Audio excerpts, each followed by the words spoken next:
A very good morning, my dear students. We are continuing chapter 5, sensory, attentional and the perceptual processes. So as you know, the chapter is divided into three parts: sensory processes, attention and the perceptual processes. So we had studied about the sensory processes and the attention and the all parts of all the subtopics of the attention. After that, in the previous video, we had just started the perceptual processes. We had understand the concept of perception, what is perception, then the information processing approach in perception and the different approaches in perception. Okay, the different approaches which explain the perception, basically the processing approach, that is the bottom up processing and the top down processing. So what is perception? So perception is a process through which we get information about the stimulus. Okay, we interpret it, we recognize it and we assign a meaning. ठीक है, एक ऐसा process जिसके through हम किसी stimulus को meaning assign करते हैं, उसे रिकॉग्नाइज करते हैं, इंटरप्रेट करते हैं, उससे जो इंफॉर्मेशन हमें रिसीव होती है, this process is collectively known as perception. ठीक है.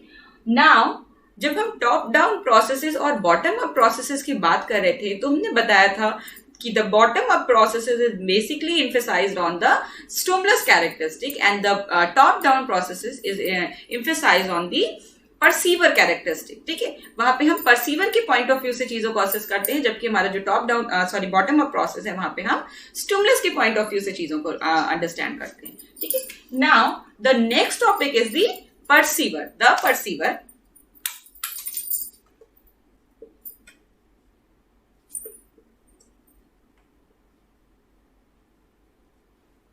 The perceiver.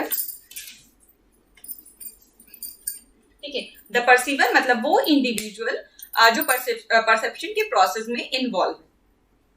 सो डेफिनेटली उसकी भी कुछ कैरेक्टरिस्टिक है जो यहाँ पे हमें इन्फ्लुएंस करती है, उसके परसेप्शन के प्रोसेस को इन्फ्लुएंस करती है. So human beings are not just mechanical and passive receptors recipients of stimuli from the external world. They are creative beings. ठीक है, the human beings are basically are creative beings and try to understand the external world in their own way. ठीक है, वो अपने according, अपने point of view से चीजों को अंडरस्टैंड करते हैं, चीजों को समझते हैं. इसमें बहुत सारा इंडिविजुअल डिफरेंसेस पाया जाता है. हर इंडिविजुअल की कुछ अपनी स्पेशलिटी, कुछ अपनी कैरेक्टरिस्टिक होती है. सो डेफिनेटली ये जो हमारा परसेप्शन होता है, इसमें परसीवर जो इंडिविजुअल है उसकी कैरेक्टरिस्टिक इन्वॉल्व होती है और वो अपने अकॉर्डिंग अपने ही वर्ल्ड को, जो कि वर्ल्ड तो सिमिलर है but they perceive there world in their own way. ठीक है, वो अपने वर्ल्ड को अपने वे में, अपने अकॉर्डिंग, अपने पॉइंट ऑफ व्यू से अंडरस्टैंड करते हैं. So in this process, their motivation and expectation, cultural knowledge, past experiences and memory, as well as values, beliefs and attitudes play an important role. And in giving meaning to the external world, some of these factors are described here. So here are few factors which explain the perceiver characteristic on perception. So our first factor is the motivation.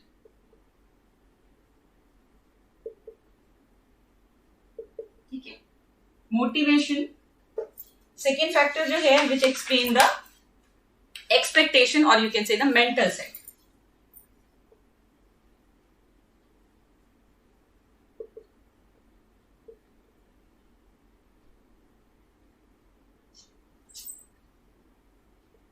Mental set.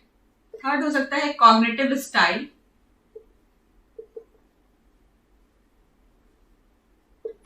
And the fourth one is cultural background.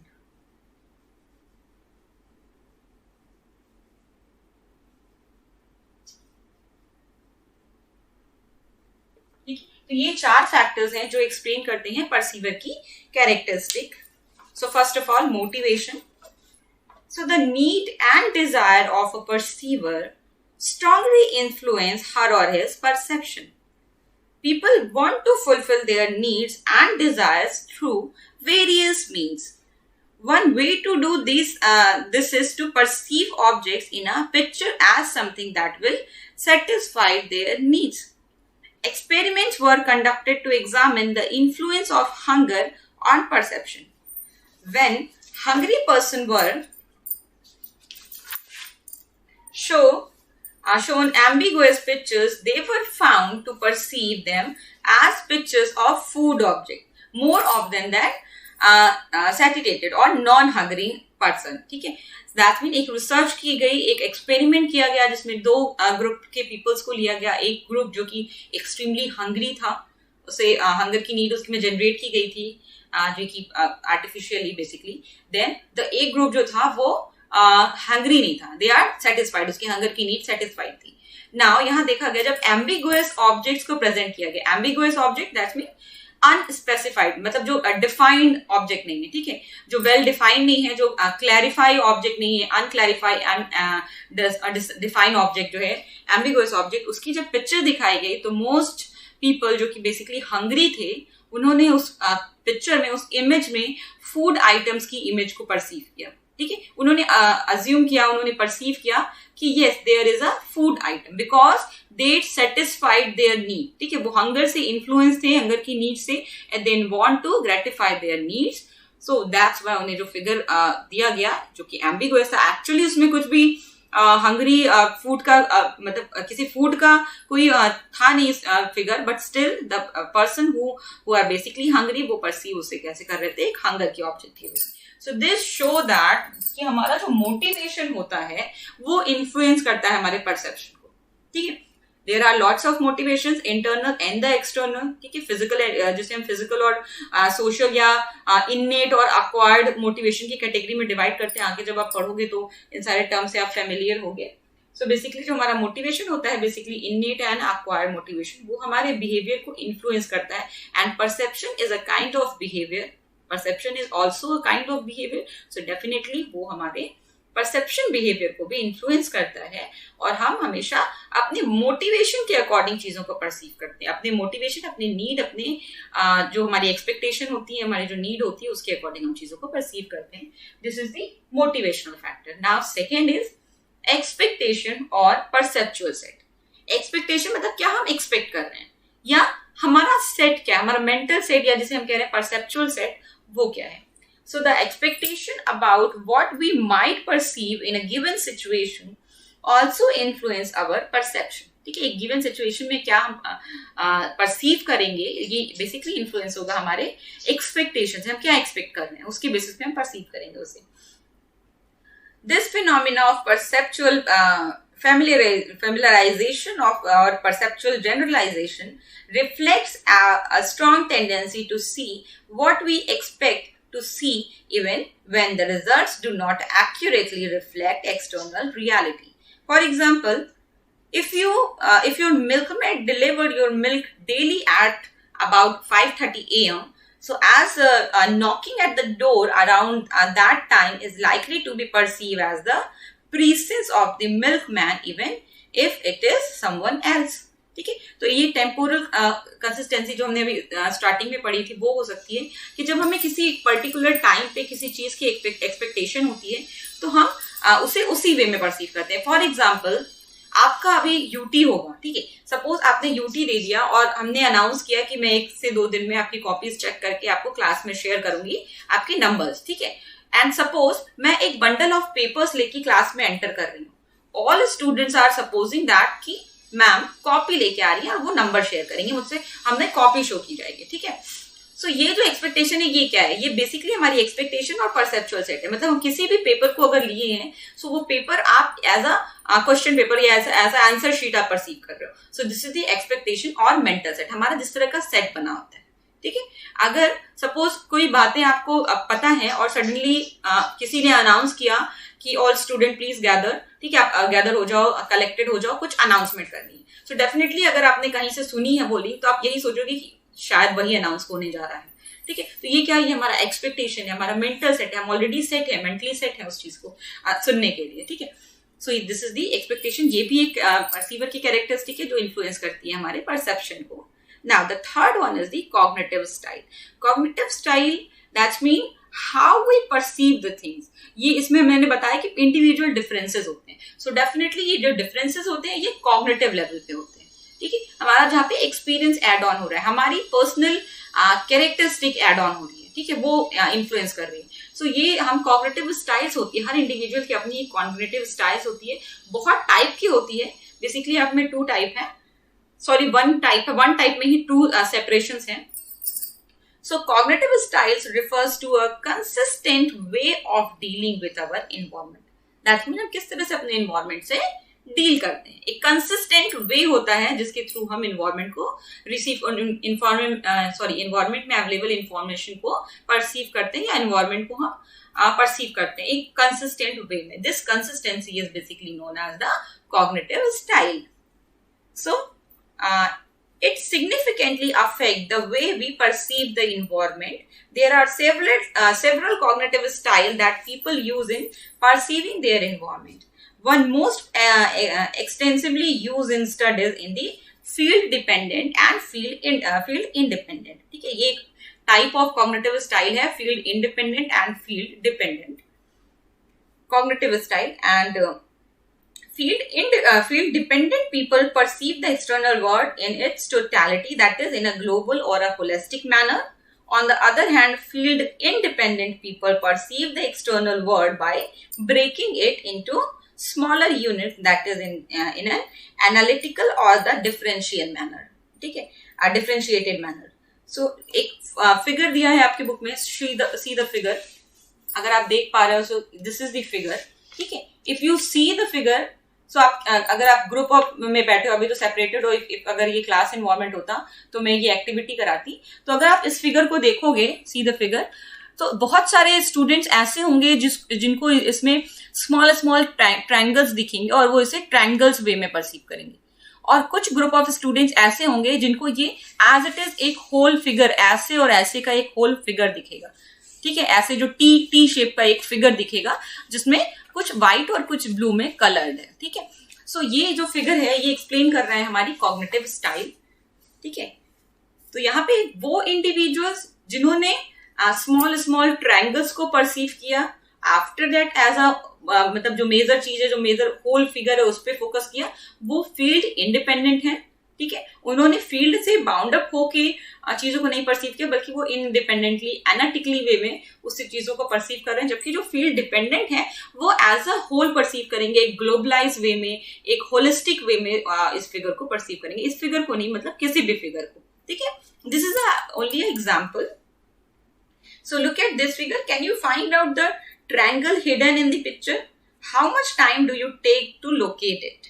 So try to find out the time other students of your class take to locate the triangles.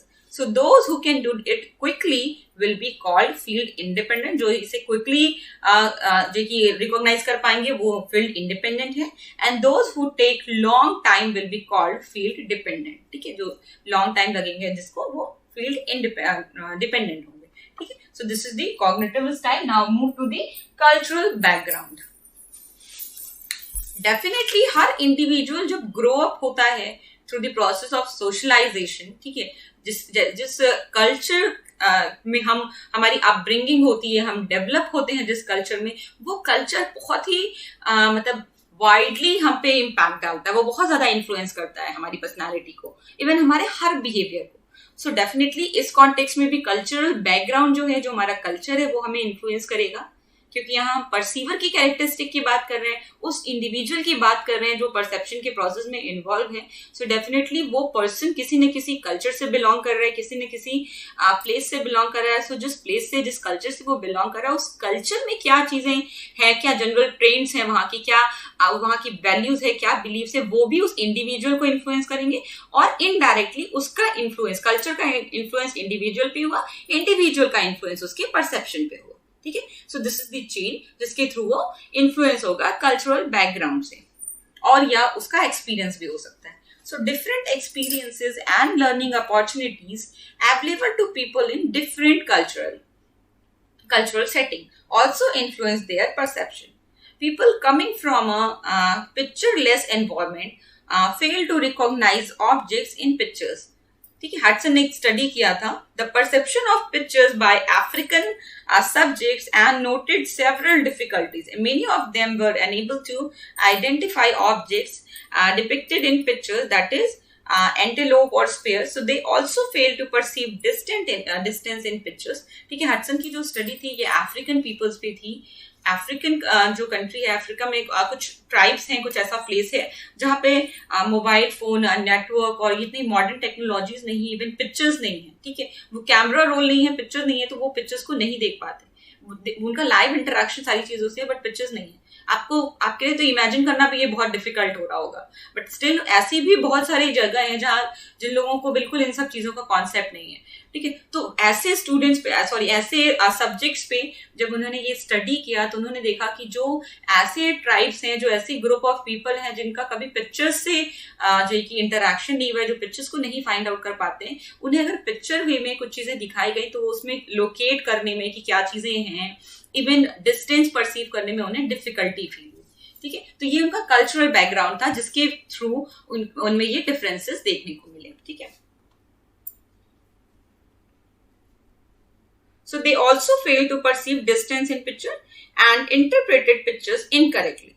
Eskimos have been found to make fine distinction among a variety of snow that we may be unable to notice, ठीक है। जिसको स्कीमोज हैं जो वैसे IC area में रहते हैं, वो जो मतलब डिस्टेंस नहीं, क्या कह सकते हैं उसको, डिस्टिंक्शन कर पाते हैं स्नो के बेसिस पे, स्नो की जो बाउंड्रीज वो रिकॉग्नाइज कर पाते हैं।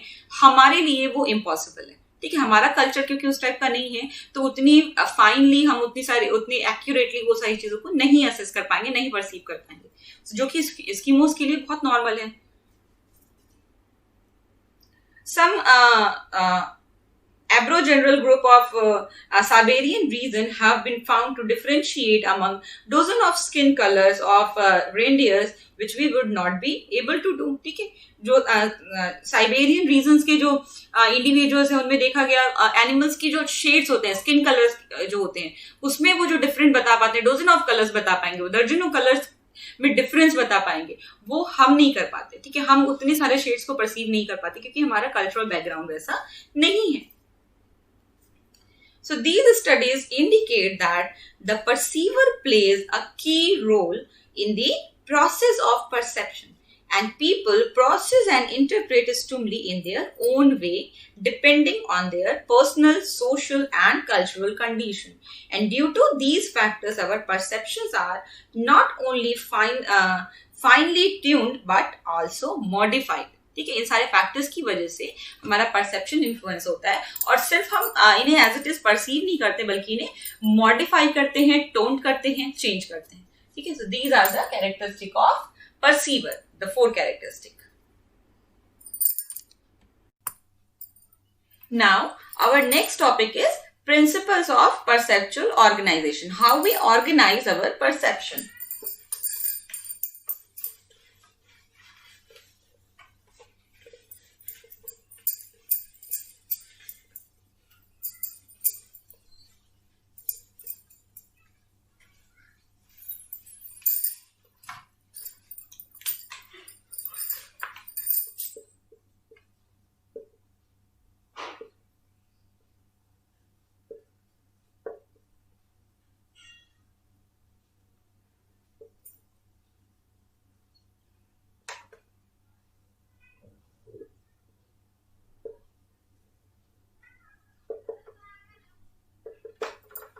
ठीक है, principles of perceptual organization, how we organize the perception. So our visual field is a collection of different elements such as points, lines and colors. However, we perceive these elements as organized whole or complete object. ठीक है, जब हम चीजों को perceive करते हैं, हमने बताया था विजुअल फील्ड, ठीक है, visual field, left visual field और राइट विजुअल फील्ड, जब मैं आई का स्ट्रक्चर और फंक्शन ऑफ आई बता रही थी। सो डेफिनेटली हमारी जो विजुअल फील्ड होती है उसमें बहुत सारे सेग्रेटेड डिफरेंट एलिमेंट्स होते हैं, पॉइंट्स, लाइन्स, कलर्स, ठीक है, शेप्स। सो इन सारी चीजों को हम एज अ होल परसीव करते हैं, ठीक है। So for example we see a bicycle as a complete object, ठीक है, अगर हम बाईसाइकिल को देख रहे हैं तो एज अ कंप्लीट ऑब्जेक्ट देख रहे हैं, और उसे हम जैसे कि हम कह सकते हैं कि उसे सैंडल और व्हील और द हैंडल, ठीक है, ऐसे सेगमेंट में हम उसे नहीं परसीव कर रहे हैं एज अ होल परसीव कर रहे हैं। फॉर एग्जाम्पल अगर मैं इस मार्कर की बात करूं तो मैं इसे as a whole marker perceive कर रही हूँ। मैं इसके अंदर की ये कैप, ये बॉडी, ये इंक स्टिक जिसमें इंक फिल्ड है, देन ये पॉइंट जिससे इंक निकलती है, ये पॉइंट, ठीक है, मैं इसे सेग्रेटेड वे में, सेपरेट वे में नहीं परसीव कर रही हूँ। ऐसे में एज अ होल एक object which is known as marker ऐसे परसीव कर रही हूँ। So this is our perception, ठीक है। ये एक ऐसा प्रोसेस है जिसके थ्रू हम चीजों को एज अ होल परसीव करते हैं, एक यूनिट में, एक होलिस्टिक वे में, ग्लोबलाइज वे में हम चीजों को परसीव करते हैं। This concept is known as form perception, ठीक है। The process of assigning, organising visual field into meaningful whole is known as form perception. The process of organizing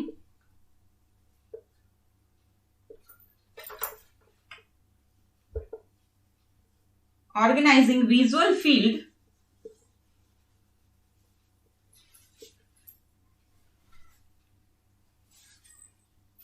into meaningful whole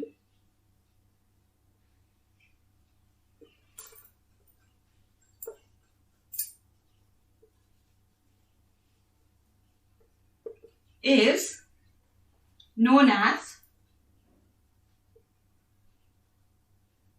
form perception.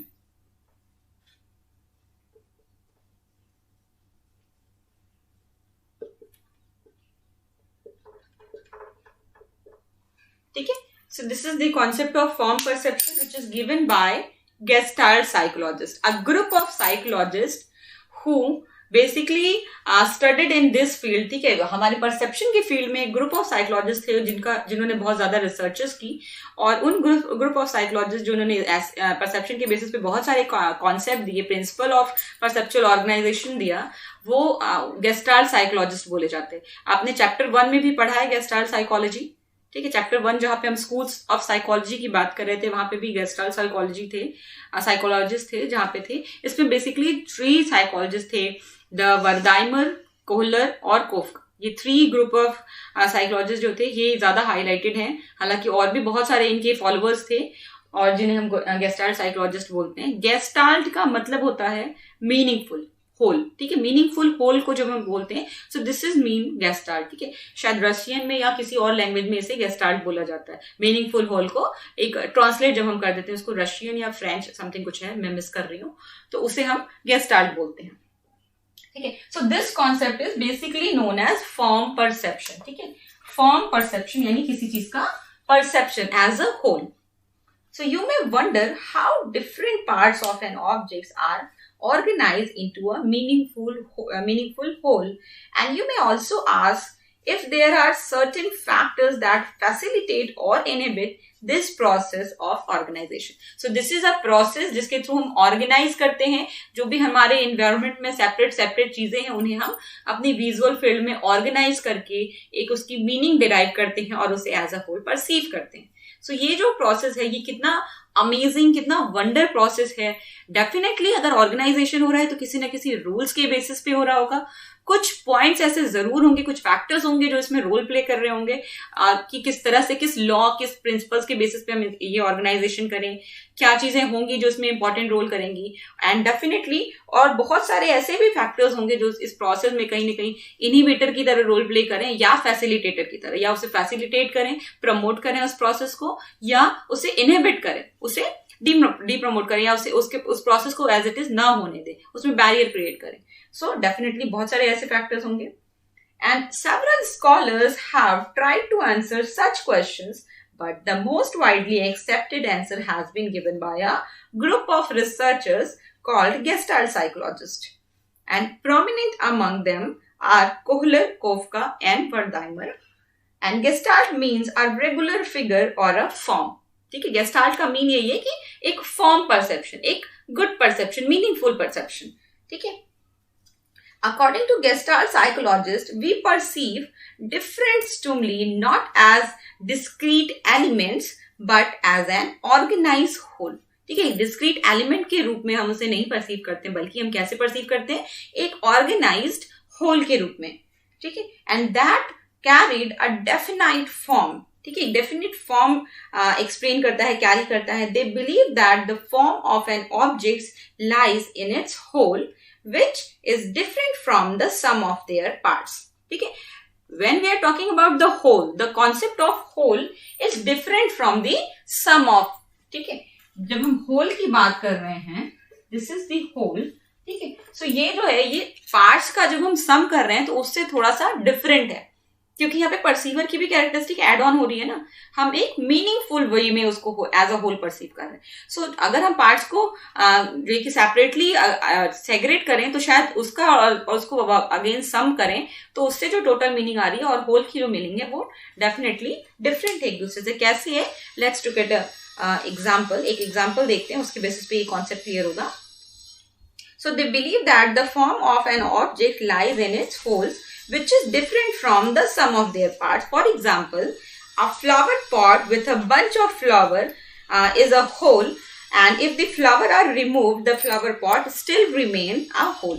ठीक है, एक flower pot जो है उसे हम as a flower pot जो कि परसीव कर रहे हैं, ये मैटर नहीं करता कि उसमें फ्लावर्स हैं या नहीं है. ठीक है, अगर उसमें बंच ऑफ फ्लावर है so definitely it is a flower pot, and if the bunch of flower is removed, still the pot is flower pot. ठीक है, so it is the flower pot is still remain a whole. So it is the configuration of the flower pot that has changed. So flower pot with flower is one configuration, without flower it is another configuration. ठीक है, जो configuration है ये change हो रहा है, but the flower pot is still a flower pot. So इसके basis पे हम गेस्टाल्ट को एक्सप्लेन कर सकते हैं. The Gestalt psychologist is also indicate that our cerebral processes are always oriented towards the perception of a good figure. ठीक है, gestalt psychologist में एक और इम्पॉर्टेंट कॉन्सेप्ट दिया जिनके अकॉर्डिंग जो हमारी कॉग्निटिव क्या कहते हैं सेरिब्रल प्रोसेसेस होती है या कॉग्निटिव प्रोसेसेस होती है वो ऑलवेज एक गुड फिगर की तरह ओरिएंटेड होती है. हमारी जो सेरिब्रल प्रोसेसेस है,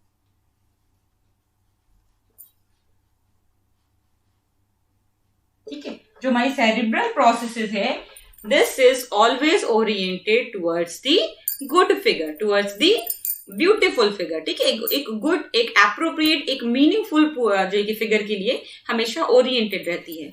ठीक है, which is known as good figure और प्रेग्नास. इसी को हम गुड फिगर या प्रेग्नास का रूल कहते हैं. ठीक है, इसे हम कह सकते हैं good figure or you can say Pregnas.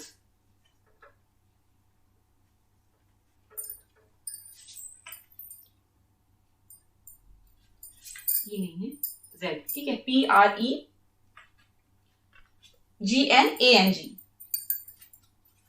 Spelling गलत है.